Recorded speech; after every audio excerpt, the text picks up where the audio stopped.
Hi everyone and welcome to today's video.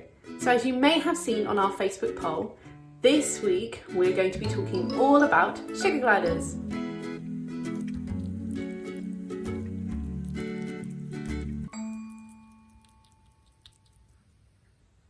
So we have two sugar gliders here at the Arc Centre, and joining me just here in his little nest box is the male sugar glider Bam Bam, and in the nest box as well is our female sugar glider Pebbles.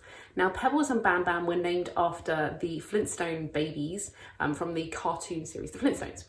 And we just felt that it kind of suited their personalities, and we also really thought that Pebbles was a very sweet name, and Bam Bam does quite suit Bam Bam. So it's first thing in the morning and they have just woken up. Now obviously I am in our nocturnal house because these sugar gliders are nocturnal. So this is why there is a red light in here and why the screen is a little bit dark, because the sugar gliders would normally only be awake at night.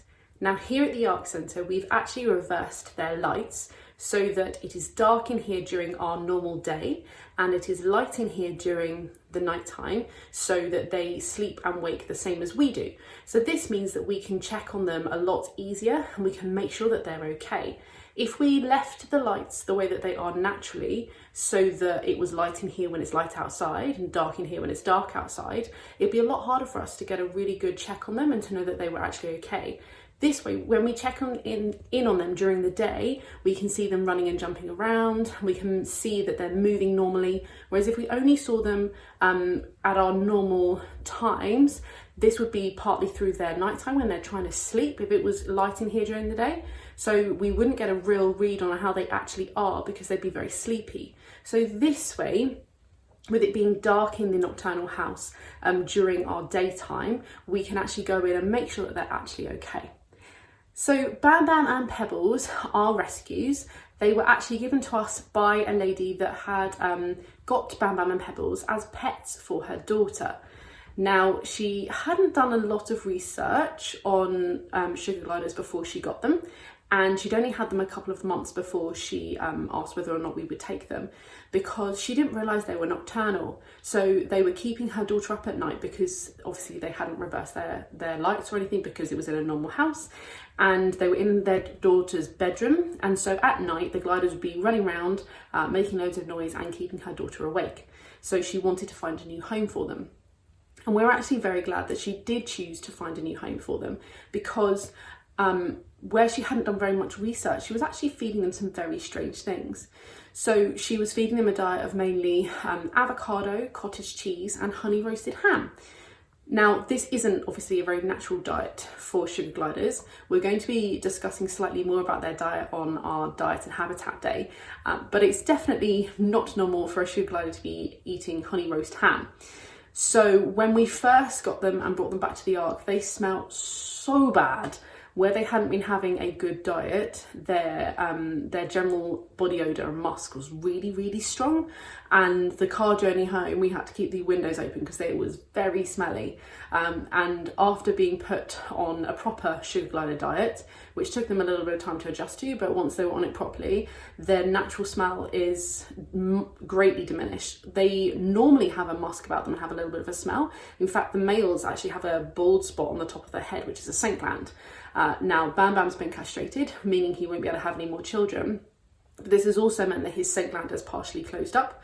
The males use the scent gland to mark territory. So they do have a smell about them naturally, and this is what remains when you come into the nocturnal house. You can smell that there's sugar gliders in here, but they smell so much better than they did when they first moved in. They were very, very smelly. So another reason why we're quite glad that this lady decided to give them up for adoption was because they were living in a very, very small enclosure. For sugar gliders, they obviously, the most famous thing about them is that they glide, and they're really good at getting a really big height and gliding down through the trees and things in the wild. And the enclosure that they had was too small for them to be able to glide. They could jump from branch to branch, but they couldn't glide properly. So when we got them and moved them to a much bigger enclosure, the difference in their behaviour is ridiculous. Now that they're here at the Arc Centre at Greenvale Primary School, they're in an even bigger enclosure than they were in before. And this has really allowed us to give them as much space as we possibly can. And you can see that they use all of it. So even though there's only 2 sugar gliders in here, they really use all the space. They've actually got the biggest enclosure against their body size than any other animal at the Arc Centre, and it's because they need it. They really get the most out of running and jumping, and it allows them to stretch their natural muscles as they would in the wild. We release different insects into here, and you'll see them literally jumping to catch things, and it's really incredible. And without all the space, they wouldn't be able to do that. So here I am with Pebbles, and she's just having some breakfast at the moment. So the reason that I can tell that this is Pebbles is because she's the smaller of our 2 sugar gliders, and Bam Bam also has quite a square head. So they are very hard to tell apart when they're moving or if they're not next to each other, but the size difference is the most obvious way to tell them apart, followed then by their head shape. So Pebbles is also a lot more friendly than Bam Bam. Pebbles is often the one that will come and sit in someone's hood if they're wearing a hood and fall asleep, or she will come and jump on somebody to say hello, whereas Bam Bam kind of likes to keep himself to himself.